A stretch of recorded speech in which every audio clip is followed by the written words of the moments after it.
Allah Teala çekilgen, Peygamberimiz çekilgen bütün günahlarını tuğduğun bu illet sizlerge ilgirki ümmetlerini halak kılgan bir kisellik tegdi. O bolsumu bugün günümüzdeki gerçi haset dep atalması mı? Hasetning en roşan ifadelerinden birisi olsa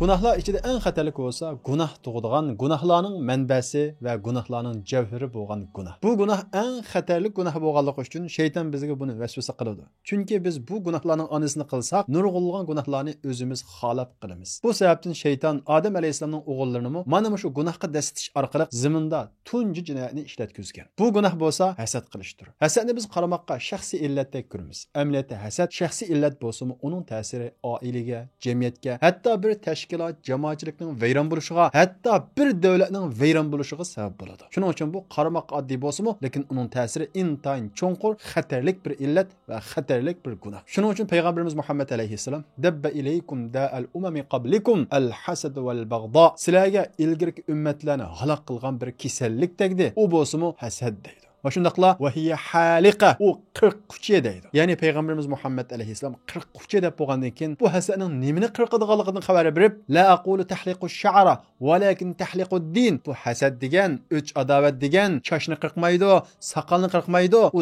dinni qirqidi deydi. Demak hasad mana shunda xatarlik bo'lganligi uchun u bizdagi iymonni, islomni, diyonatni xuddi usturu saqalni qirib tashlayotgandek qirib tashlayotdi. Bu sababdan Peygamberimiz Muhammed aleyhisselam va la yajtami'ani fi qalbi 'abdin al-hasad vel iman. Bir bendenin kalbide hasad bilen iman asla bir yere kelinmeydi deydi. Yani kalbimizdeki hasad qilish ovib ketsa, ko'pib ketsa, o bizning qalbimizdagi iymonni qo'g'lab chiqaradi. Iymon bo'ladigan, iymon kuchlik bo'ladigan, o hasadni besiq turadi deydi. Chunki biz yuqorida o'tganimizdek hasad kichik ishdak ko'rinsimi, uning ta'siri intayin cho'ng. Masalan, bir oilada hasad qanday ta'sir ko'rsatadi deganda, bir odamda hasad bo'lib qolsa, u bir tuqqan qarindoshlariga hasad qiladi. Agar u hasadni besiq turmasa, kontrol qilmasa, uningda qarindoshiga o'chmanlik paydo bo'ladi. Yana kontrol qilmasa, u qarindoshiga dushmanlik qiladi. Yana kontrol qilmasa, oxirida bir qarindoshiga tig'i tanglaydigan yer keladi.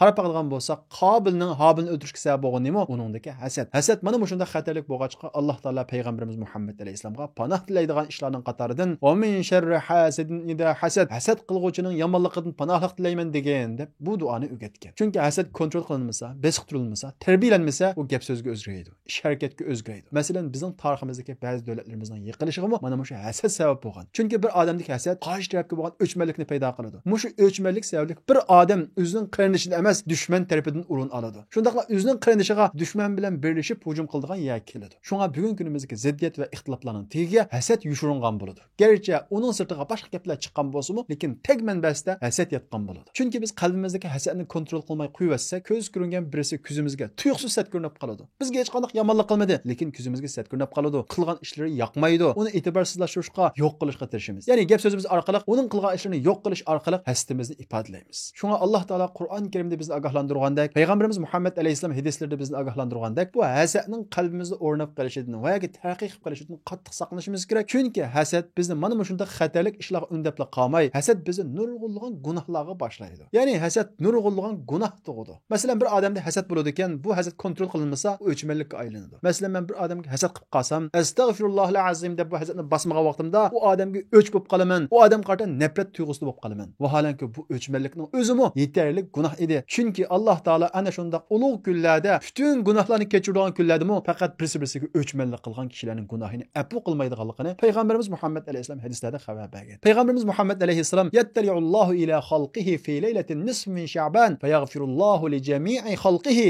illa li mushrikin aw mushahin. Allah subhanahu wa ta'ala Şaban ayının yarımının keçisida, yani 15. keçisida yoki 14. keçisida bütün xalqqa qarab chiqadi. Ondan keyin ikki xil odamning gunohini afu qilmaydi. Qolganlarning hammasining gunohini afu qiladi deydi. Bu ikki xil odamning birisi bo'lsa mushrik, Allohga shirk keltirgan odam, yana birisi bo'lsa mushahin, boshqalarni yomon ko'rgan odam deydi. Demak, hasad bizni boshqalarni yomon ko'rishga undaydi. Bu yomon ko'rish bo'lsa bizni Allohning afusidan mahrum qo'yadi. Demak, bu yerda hasad yomon ko'rishdan iborat bir gunohni tug'di degan gap. Shunga payg'ambarimiz Muhammad alayhissalom la tahasadu va la tabaghadu deydi. Hasad qilishmanglar va o'ch ko'rishmanglar deydi. Chunki hasad o'ch ko'rishga kelib boradi. Hasad buningdan bo'ldi qilmaydi. Ya'ni bizdagi hasad kontrol qilmagan vaqtida o'ch ko'riblan bo'ldi qilmasdan o'ch ko'ga odamning yomon gapini qilishga undaydi. Ya'ni g'ayvatdan iborat yana bir gunohni tug'di degan gap. Chunki biz o'ch ko'ga odamning yomon gapini qilamiz, hargiz yaxshi gapini qilmaymiz, ortiqchiligini so'zlamaymiz, kamchilikini so'zlaymiz, bo'ladigan yerlarini so'zlamaymiz, bo'lmaydigan salbiy taraflarini so'zlaymiz, ortiqchiligini qilgan yaxshilarini kichikiltimiz,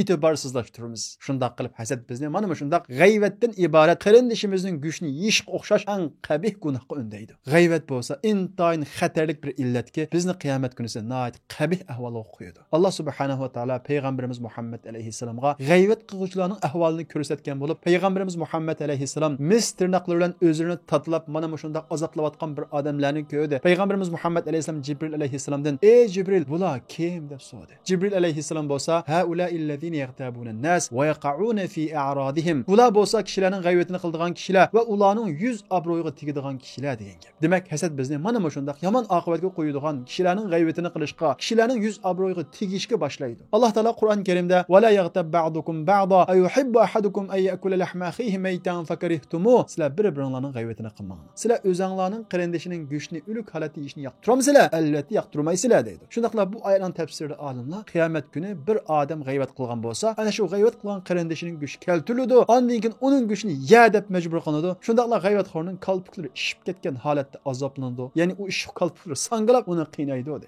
Mana mush oqibatga biz nima qo'ydi?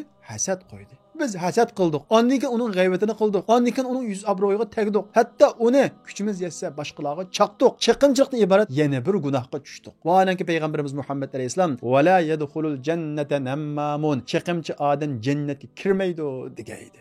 Bugun kunimizda chiqimchilar nihoyat jiq. Birisiga hasad qiladi, uning oldini to'smoqchi bo'ladi. Uning oldini to'samagandan keyin uning kuchaytirgan birisiga shikoyat qiladi, chaqadi. Mayli u kim bo'lsin, qanday qilsa qilib uning oldini to'smoqchi bo'ladi. Vaholanki bundaq bir chiqimchi payg'ambarimiz Muhammad alayhisalom degandek jannatga kirmaydi. Demak, hasaddan chiqimchilikmi tug'ildi. Uningdan boshqa hasaddan yolg'on guvohlikmi tug'iladi. Masalan, biz bir odamga hasad qilgan vaqtimizda boshqalar u odam haqida bizdan so'rasa, biz uning yaxshi gapini qilmaymiz. U undaq, bu mundaq deb uni yo'q qilishga, uni e'tiborsizlashtirishga, uning inovatini tushirishga Chunki biz uningga hasad qilamiz. Uningga hasad undaydi. Vaholanki yolg'on guvohlik bo'lsa, intayin xatarlik bir gunoh. Bu vaqtda payg'ambarimiz Muhammad alayhisalom: "Ala ukhbirukum bi akbaril kabair." Men sizlarga cho'ng gunohlarning cho'ngidan xabar beraymi dedi. Sahobalar: "Bala ya Rasululloh. Xabar bersin ya Rasululloh. Biz buni anglab qilmayli, u gunohga tushib qolmayli" deb quloqlarini din qildi. Payg'ambarimiz Muhammad alayhisalom al-ishraku billah. Birinchisi Allohga shirk keltirish. Ikkinchisi ota-onani qaqshitish. Payg'ambarimiz Muhammad alayhisalom o'zini o'ngshab,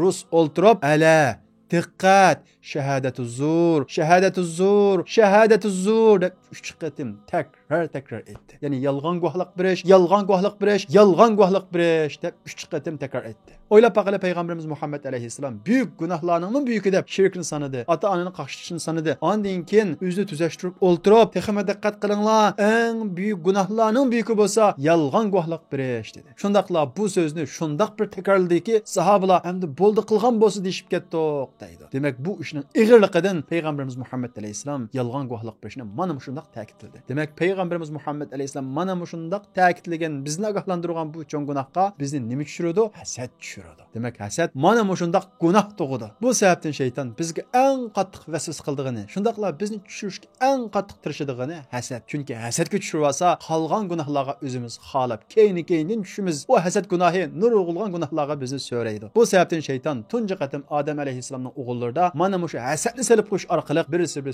o'ltiradigan holatga yetdi. Demak, hasad mana shundoq qarindoshlik munosabatini o'zadigan, chiqimchilikqa olib boradigan, g'ayvatga olib boradigan, boshqalarning yuz obro'yiga tegadigan, shundaqla boshqalar haqida yolg'on guvohlik beradigan gunohlarning hammasiga sabab bo'ladi. Shuning uchun aslo va aslo hasadga sal qaramasligimiz kerak. Qalbimizni tekshirib turishimiz kerak. Insonda raqobat tuyg'usi bo'ladi. Bu raqobat tuyg'usi kontrol qilinmasa, hasadga aylanadi. Shunga har vaqt qalbimizdagi bu raqobat tuyg'usini bostirib turishimiz kerak. To'g'ri tarafga burab turishimiz kerak. Chunki unda bo'lmaganda hasad bizni o'xshamagan shaklda har xil gunohlarga boshlab beradi. Masalan, hasad odatda o'xshash kasbdagilar orasida bo'ladi. Bir oshpazga hasad qiladi, bir do'konchi yana bir do'konchiga hasad qiladi. Ya'ni bir odam hasad qilgan vaqtida men topadigan pulni ov tepib oldi, va yoki men erishadigan hurmatga ov erishib oldi degan bu xil gumon bilan Allohning taqsimotiga isyon qilgan bo'ladi. Ya'ni Allohning taqsimotiga norozi bo'lgan bo'ladi, Allohga qarshi chiqqan bo'ladi. Eng xatarligi bu hasad olib o'lim oladi bo'lib qolsa, texmo xatarlik. Chunki hasad bo'lgan ekan, uning ixlosi buziladi. ixlosi buzilgan ekan, uning qilgan amallari, tatgan jafalarining hammasi bekor bo'ladi. Shuning uchun har qanday bir musulmon bo'lib ahlul umala qalbimizni qattiq tekshirib turishimiz kerakki, shaytonning vasvasa qilib qalbimizga bu hasad urqini tashlab qo'yishdan qattiq saqlanishimiz kerak. Ko'zimizga boshqalar sig'mayotsa va yoki tuyuqsiz holda boshqalarning qilgan ishini kichiklatayotgan bo'lsak, darhol o'zimizni tekshirishimiz kerak. Chunki ko'p hollarda inson men hasad qildim deb qilmaydi. Boshqalarning qilgan ishidan xursand bo'lmasa, qalbimizni tekshirib turishimiz kerak. Chunki hasad nihoyat maxfiy bo'lib, o'zini boshqa xil nom bilan oshkor qiladi. Payg'ambarimiz Muhammad alayhisalom: "Iyyakum val hasad fa innal hasada ya'kul hasanat kama ta'kulun narul hataba." Hasaddan saqlaninglar, chunki hasad yaxshilikni, mukofotinglarni, savobinglarni xuddi o'tun yegandek yeb ko'ydirib tashlab o'tadi deydi. Chunki hasad biz yuqorida o'tganimizdek, u yolg'iz bir illat bo'lmasdan nurg'ulg'an illatlarni tug'di. Nurg'ulg'an illatlar bir odamda bo'lsa, xuddi o'tunning har taraflaridan kelib ko'ydagandek, u odamning yaxshiliklarining hammasini ko'ydirib o'tadi. Shuning uchun payg'ambarimiz Muhammad alayhisalom hasaddan qattiq saqlaninglar deydi. Xo'sh, undaqda hasaddan qanday saqlanamiz? Biz hasaddan saqlanish uchun oldin hasadning nima ekanligini bilishimiz kerak. Ko'p hollarda inson o'zining hasadini boshqa xil narsalar orqali ifodalaydi. Yomonlik qiladi, g'aybat qiladi, boshqalarning yuz obro'yiga tegadi, boshqalarning qilgan ishlarini kichikiltadi, e'tiborsizlashtiradi. Bularning hech qaysini hasad qildim deb qilmaydi. Amaliyotda hammasining tagida hasad bor. Lekin shayton vasvasa qilib, sen hasad qilmayotsan, sen isloh qilyotsan, sen yaxshilikqa turtki bo'lyotsan deb aldaydi. Demak, shayton bizni mana shunday vasvasalar bilan aldab, hasad qilishimizni davom qilg'izaveradi. Bugungi kunimizdagi garchi hasad deb atalmasa-mu, hasadning eng ro'shan ifodalaridan birisi bo'lsa, tanqid. Ya'ni tanqid nomi bilan hasad qilish. Amaliyotda hasad bilan tanqid qilishning o'rtasida cho'ng bir farq bor. Masalan, biz bir odamni tanqid qilmoqchi bo'lsak, oldin u odamning texmi yaxshilanishini umid qilamiz. Shundaqla u odamdagi xatolikni ilmiy shaklda tuzatishga tirishamiz. Shundaqla u odamni tushirmasdan, uning biz makci bo'lgan narsaga munosabatsiz bo'lgan kamchiliklarni akamasdan, uning shaxsiyatiga, ya'ni bo'yig'iga, chechining rangiga va boshqa tarafiga tegmasdan faqat xatoliklar ilmiy shaklda bayon qilinadi. Ya'ni tuzatish, isloh qilish, texmi taraqqiy qildirish maqsad qilinadi. Shundaqla zur bo'lmasa ismi tilga ilinmaydi. Chunki har bir odamning xatoligi bo'ladi. Xatolik samimiy shaklda tuzatish bilsa, u odamning taraqqiy qilishiga, xatolikni takrorlamasligiga sabab bo'ladi. Boshqalarga ibrat bo'ladi. Masalan, qarab qoladigan bo'lsak, payg'ambarimiz Muhammad alayhisalomning davrida nurg'ulg'an sahobalar xatolashgan, nurg'ulg'an gunohlarni o'tkazgan.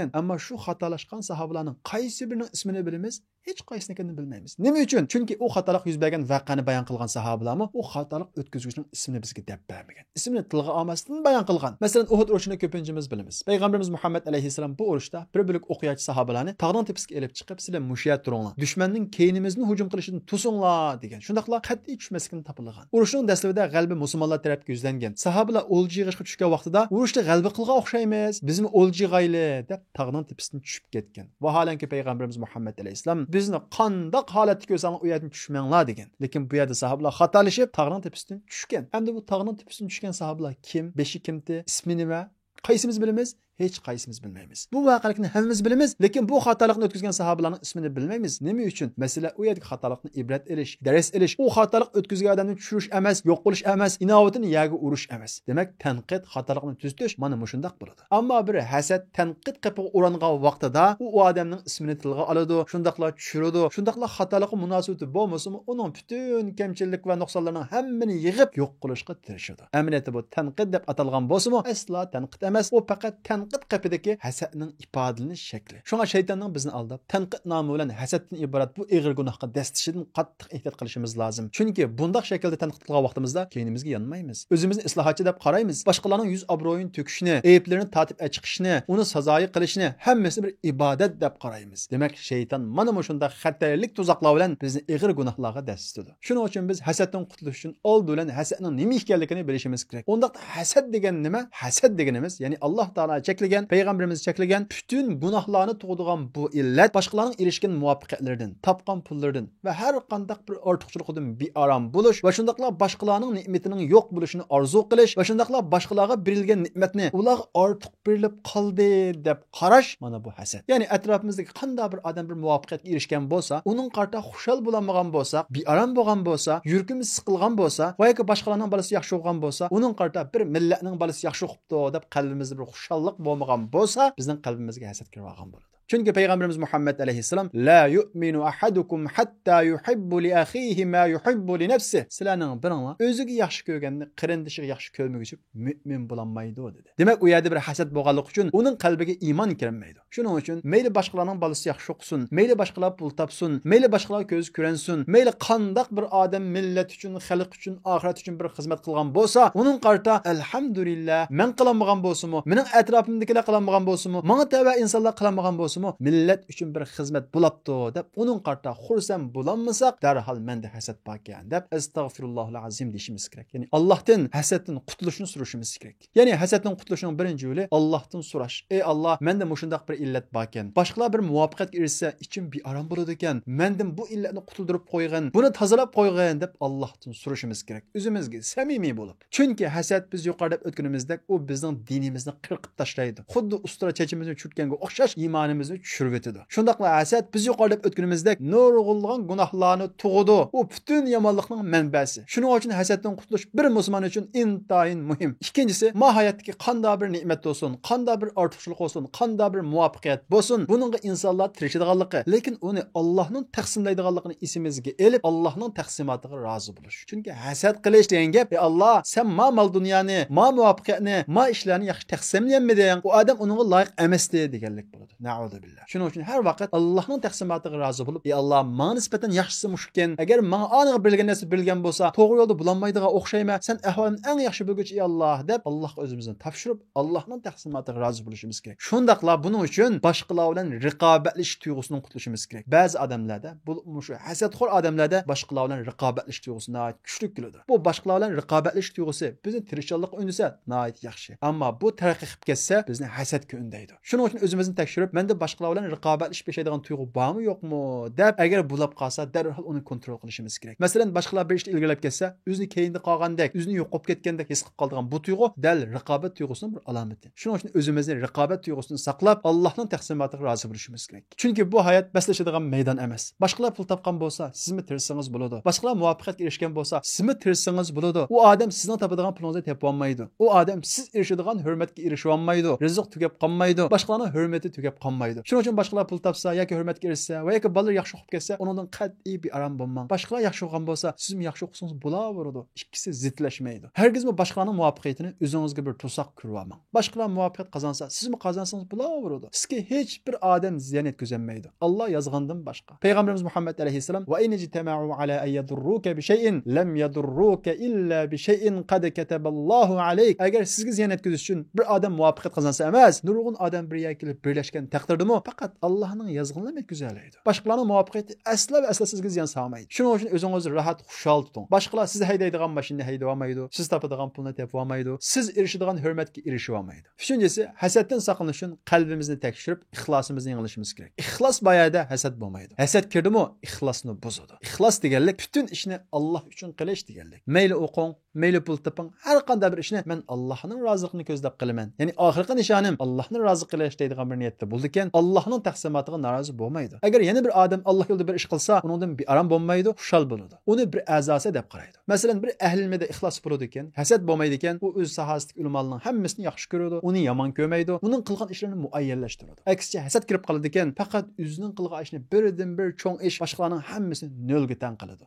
Agar bu shundaq bir psixik bo'lib qolsa, darhol biz o'zimizni tekshirishimiz kerak. Har birimiz islomning bir xizmatkorlarimiz. Bir odam ko'paysa, islomning bir xizmatkori ko'paydi degan gap. Shuning uchun bir odam ko'paysa xushal bo'lishimiz kerakki, asla va asla yeydigan nenimizni tatib oldi deb ansirmasligimiz kerak. Agar shundaq ansirash bo'lib qolsa, bizning niyatimizdan chataq chiqqan bo'ladi. Biz ishlarni Alloh uchun emas, moddiy manfaat uchun qilgan bo'lamiz, hurmat uchun qilgan bo'lamiz. Shuning uchun har bir musulmon o'zimizni tekshirib turishimiz kerak. Bo'libmi, biz ahli ilmlar o'zimizni qattiq tekshirib, ixlosimizni yanglab, hasadning kirib qattiq saqlanishimiz kerak. To'rtinchisi, ya'ni hasaddan qutulish uchun agar sizda o'zingizda bir hasadning bor ekanligini bayqasangiz, ya'ni boshqalar erishgan muvaffaqiyatlardan bir aram bo'lsangiz, bundan qutulishni xohlasangiz, darhol shu odamga duo qiling. Masalan, bir odamning ko'p pul topganligiga hasad qildingiz. Astag'firullah, men xato qildim. Men Allohning taqsimotiga qarshi chiqdim deb bu gunohini tunisangiz, ey Alloh, u odamning meni texmi ko'paytayotgan deb duo qilingki, hasad shu yerda o'ladi. Amaliyotda bu nihoyat tez. Ya'ni hasad qilgan odamning yomon gapini qiladi, g'aybatini qiladi. Aksi uning duo qilish nihoyat tez. Lekin siz hasadning bir xatar ekanligi, bir rakka o'xshash qat'iy qutulmasam bo'lmaydi qutlaydi ekan degan kelsangiz, darhol unga duo qilish orqali buni yo'qotalaysiz. 5-si, hasaddan qutlay deydi ekansiz, boshqalarning aybini ko'rmas buni. Boshqalarning aybini ko'rmaslik bizning aybimizning yepilishiga sabab bo'ladi. Har birimizning aybi bor, har birimizning ojiz tarafi bor, har birimizning nuqsoni bor. Biz boshqalarning aybini oshkorlagan vaqtimizda o'zimizning aybining oshkor bo'lib qolishidan ogoh bo'lishimiz kerak. Chunki payg'ambarimiz Muhammad alayhisalom qanda bir odam bir qarindishining aybini yapadi ekan, Alloh taolo uning aybini yapadi. Qanda bir odam musulmon qarindishining aybini ochadi ekan, Alloh taolo u odamni o'yining ichida bo'lgan taqdirda